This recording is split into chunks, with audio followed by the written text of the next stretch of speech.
Welcome to our 5-minute Bible study today.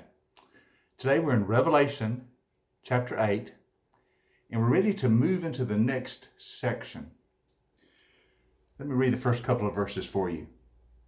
When he, that is the Lamb, opened the seventh seal, there was silence in heaven for about half an hour. And I saw the 7 angels who stand before God. 7 trumpets were given to them. We're about to move into the second series of sevens. Remember, we have 7 seals, which is about to be followed by the 7 trumpets. Later will be the 7 bowls of wrath. But now as we move to this next section, there is this interlude. The 7th seal is opened, and it says there's silence for half an hour. This is a dramatic pause. It's as if all of heaven is taking its breath in anticipation of what God is about to do. Now, we saw in the 7 seals a sort of a panoramic view of history. As the gospel goes forward, there also continues those, shall we say, opposition forces, war and violence and famine and death and persecution. But everything is leading to the climax of history, which is when the Son of God will return and bring in the new heavens and the new earth. So Jesus tells us it's going to be this way throughout history. Now, as you're sort of looking at the grand scope of history and where it's moving, the question might arise in your mind, but what is God doing in response to these evil things that flourish? These proponents of war and these perpetuators of violence, and especially those who persecute and harass the church. What is God doing? And that is what brings us to the 7 trumpets. It is sort of God's response to what is going on in the world. It is the judgment of God being readied and being poured out. And so in anticipation of that judgment, we have this pause, this silence, this expectation of what God is about to do. And the trumpets are ready to prepare us for that. But notice, as the angels are standing there receiving the 7 trumpets, something very interesting happens before the trumpets begin to blow. Another angel who had a golden censer came and stood at the altar. He was given much incense to offer with the prayers of all God's people on the golden altar in front of the throne. The smoke of the incense, together with the prayers of God's people, went up before God from the angel's hand. The angel took the censer, he filled it with fire from the altar and hurled it upon the earth. And there came peals of thunder and rumblings, flashes of lightning, earthquake. Now we stand before the golden altar. What is this altar? In the temple, as you come into the temple courtyard, there's the great altar of sacrifice, the bronze altar. This is where the sacrificial animals are offered.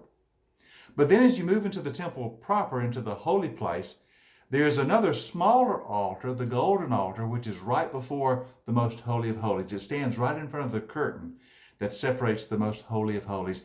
This is the altar of incense.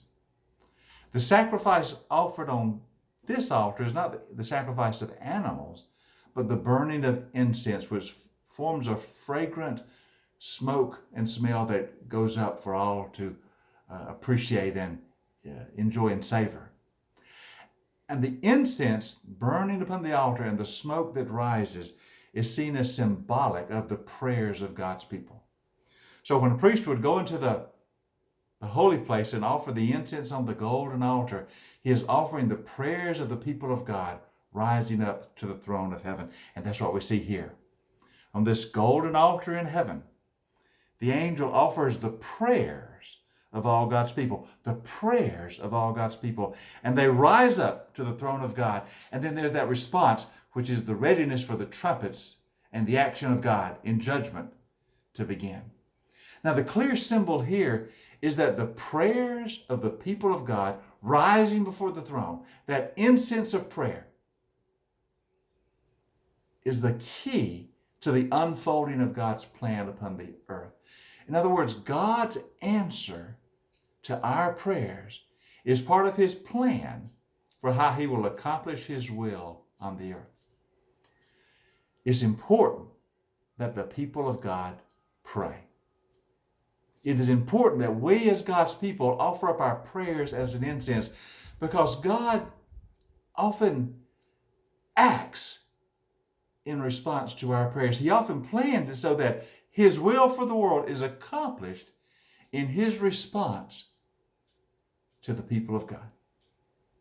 So our encouragement today is to be a praying people. To be a people who offer up that incense of our prayers, our petitions, our intercessions. And as those arise before the throne, God responds. He answers prayer. And His answers demonstrate the accomplishing of His will upon the earth. Never underestimate how important it is that you pray. Never underestimate how the prayers of God's people make a difference. Oftentimes folks will ask me, do my prayers really make a difference? Oh, yes, they do. Oh, they make a difference. When the incense of God's people rises to His throne in prayer, things happen. God responds. He answers. And the accomplishment of His will is often seen in how He answers the prayers of God's people. So I would encourage you today to be offering up the incense of prayer, to spend some time pouring out your soul before God, letting your petitions rise to heaven. For God's will is often seen in how He responds to the prayers of God's people. That angel was given much incense to offer. He mixed it with the prayers of all God's people on that golden altar. It rose up to heaven, and God responded. Things happened. Your prayers make a difference. Offer them up today. Tomorrow, we will start looking at the 7 trumpets in particular and the sounding of the 7 trumpets. But that'll be tomorrow. Today, you have a great day. I hope it's a blessed day. And you offer up as God's people the incense of prayer on that golden altar. We'll see you next time.